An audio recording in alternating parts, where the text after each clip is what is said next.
ನಟ ದರ್ಶನ್ ತೂಗುದೀಪ್ ಇತ್ತೀಚೆಗೆ ತಾನೇ 48ನೇ ವರ್ಷದ ಹುಟ್ಟುಹಬ್ಬ ಆಚರಿಸಿಕೊಂಡಿದ್ದಾರೆ.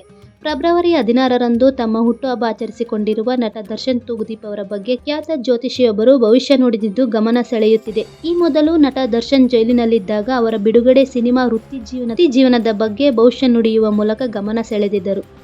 ದರ್ಶನ್ ತೂಗುದೀಪ್ ಜೈಲಿನಿಂದ ಬಿಡುಗಡೆಯಾದ ಬಳಿಕ ಅವರ ಜನಪ್ರಿಯತೆ ಮತ್ತಷ್ಟು ಹೆಚ್ಚಾಗಲಿದೆ, ಮುಂದಿನ ಸಿನಿಮಾಗಳು ಸೂಪರ್ ಹಿಟ್ ಆಗಲಿವೆ ಎಂದು ಹೇಳಿದ್ದಾರೆ. ಅಲ್ಲದೆ ದರ್ಶನ್ ಅವರು ರಾಜಕೀಯ ಜೀವನದ ಬಗ್ಗೆಯೂ ಮಾತನಾಡಿದ್ದಾರೆ.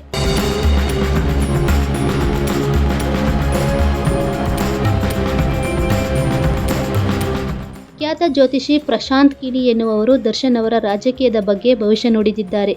ದರ್ಶನ್ ಅವರು 2027ರಲ್ಲಿ ರಾಜಕೀಯಕ್ಕೆ ಬರಲಿದ್ದಾರೆ. ತಮ್ಮ ನೆಚ್ಚಿನ ಊರಾದ ಮಂಡ್ಯದಿಂದಲೇ ಅವರು ರಾಜಕೀಯ ಜೀವನ ಆರಂಭಿಸಲಿದ್ದಾರೆ ಎಂದು ಹೇಳಿದ್ದಾರೆ. ದರ್ಶನ್ ಅವರಿಗೆ ರಾಜಕೀಯ ಹೊಸದೇನೂ ಅಲ್ಲ ಎನ್ನುವುದು ಎಲ್ಲರಿಗೂ ಗೊತ್ತು. ಅವರು ಚುನಾವಣೆ ಸಂದರ್ಭದಲ್ಲಿ ಹಲವು ಅಭ್ಯರ್ಥಿಗಳ ಪರವಾಗಿ ಪ್ರಚಾರ ನಡೆಸಿದ್ದಾರೆ. ಎಲ್ಲಾ ಪಕ್ಷಗಳಲ್ಲಿಯೂ ಅವರಿಗೆ ಆಪ್ತರೂ ಇದ್ದಾರೆ. ಮಂಡ್ಯದಲ್ಲಿ ದರ್ಶನ್ ತೂಗುದೀಪ್ ಅವರಿಗೆ ಅಪಾರ ಸಂಖ್ಯೆಯಲ್ಲಿ ಅಭಿಮಾನಿಗಳಿದ್ದಾರೆ.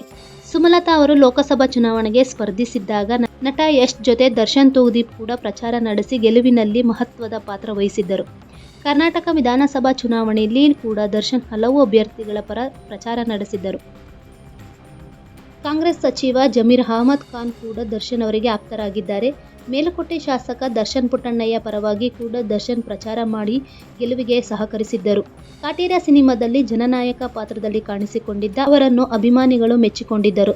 ದರ್ಶನ್ ಅವರಿಗೆ ಅಭಿಮಾನಿ ಬಳಗ ದೊಡ್ಡದಿದೆ. ಅವರು ಯಾವುದೇ ಪಕ್ಷಕ್ಕೆ ಸೇರದೆ ತಮ್ಮದೇ ರಾಜಕೀಯ ಪಕ್ಷವನ್ನು ಕಟ್ಟಿ ರಾಜಕೀಯಕ್ಕೆ ಬರಲಿದ್ದಾರೆ ಎಂದು ಪ್ರಶಾಂತ್ ಕಿಣಿ ಭವಿಷ್ಯ ನುಡಿದಿದ್ದಾರೆ. ರಾಜಕೀಯದಲ್ಲೂ ದರ್ಶನ್ಗೆ ಅಪಾರ ಯಶಸ್ಸು ಸಿಗಲಿದೆ ಎಂದು ಅವರು ಹೇಳಿರುವುದರಿಂದ ಅಭಿಮಾನಿಗಳಿಗೆ ಖುಷಿ ಕೊಟ್ಟಿದೆ. ದರ್ಶನ್ ಬಂಧನ, ಜಾಮೀನು ವಿಚಾರಣೆಯಲ್ಲಿ ಪ್ರಶಾಂತ್ ಕಿಣಿ ಹೇಳಿದ ಸಂಗತಿಗಳು ನಿಜವಾಗಿದ್ದು ರಾಜಕೀಯ ಭವಿಷ್ಯವನ್ನು ಕೂಡ ನಂಬುವಂತೆ ಮಾಡಿದೆ.